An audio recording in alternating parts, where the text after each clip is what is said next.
Hello বন্ধুরা, কেমন আছেন সবাই? আশা করি ভালো আছেন। আজ আপনাদের শেখাবো সেলাই মেশিনে কিভাবে ববিন ভরতে হয়, সুতো সহ ববিন ভরতে হয় এবং সূচে সুতো পরাতে হয়। তো চলুন শুরু করি। এটা হচ্ছে ববিন কেস, আর সুতো জড়ানো ওটা হচ্ছে ববিন। তো আমি আগেই সুতোটা জড়িয়ে নিয়েছি, এবার আমি ববিনের মধ্যে ওটা সেট করব। দেখুন আমি কিভাবে সেট করলাম। এই দেখুন, ববিনের সাইডে একটা কাটা পাশ থাকে, সেইটা দিয়ে সুতোটা বার করে তার ওই যে পিনটা আছে, পিনের সাথে সেট করে দিতে হবে। এই যে সুতোটা বেরিয়ে আসছে সোজা। এবার আমি সেট করব মেশিনের সঙ্গে। তো দেখুন কিভাবে, দেখুন এই যে এটা হচ্ছে ববিন কেস রাখার সেই মেশিনের জায়গাটা। এবার এই জায়গাটাই আমি রাখবো, এই যে ববিন কেসটা সেট করব। এই দেখুন কীভাবে করলাম, দেখে নিলেন। এবার মেশিনটা চালিয়ে আমি দেখে নেবো যে কেসটা ঠিকভাবে সেট হয়েছে কিনা। হ্যাঁ হয়েছে। আমি এই প্লেটটা বসিয়ে দিলাম। এবার দেখাবো সুতো পরানো। দেখুন সুতো কিভাবে পরাতে হয়।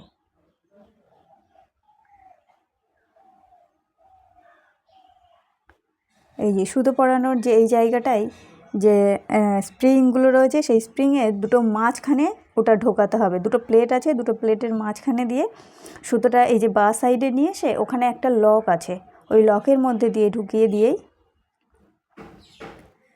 তারপরে এই যে দেখে নিন। একটু ভালো করে দেখলেই আপনারা পেরে যাবেন। এবার সুতোটা পরিয়ে নিন সূচে। সুতোটা সবসময় বা সাইড দিয়ে পরাতে হয় সূচে।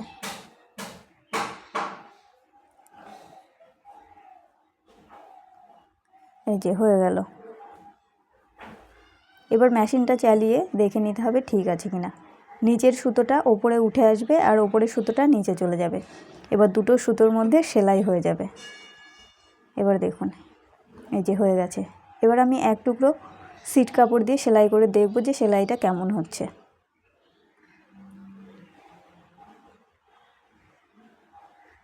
এই দেখুন সেলাইটা খুব সুন্দর হচ্ছে।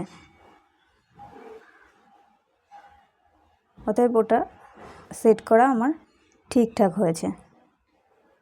দেখুন খুব স্মুথভাবে সেলাইটা হয়ে গেল, খুব সুন্দর। এভাবে আপনারা করুন, আপনারাও শিখে যাবেন।